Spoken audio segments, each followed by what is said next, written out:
Corona తర్వాత కొంచెం ఆర్థికంగా బాగా చిరిగిపోయాం సార్, బిజినెస్ లో లాస్ వచ్చి. ఆ టైంలో పూట తినడానికి కూడా ఉండేది కాదు సార్ మాకు. చాలా ఇబ్బందులు పడ్డాం. ఆ టైంలో అన్న క్యాంటీన్ ఉంటే చాలా బాగుంది అనిపించింది. ఇది సినిమా వాళ్ళ యాక్టివిటీ, ఇది పబ్లిసిటీ.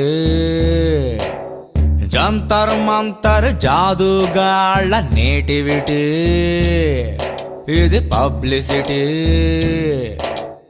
ఆడియన్స్ జేబులు దొంగిలించే క్రియేటివిటీ, ఇది పబ్లిసిటీ.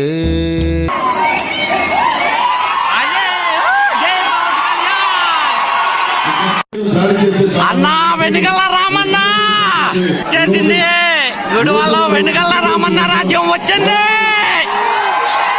కాబోయే ఎమ్మెల్యే అన్నొచ్చాడు.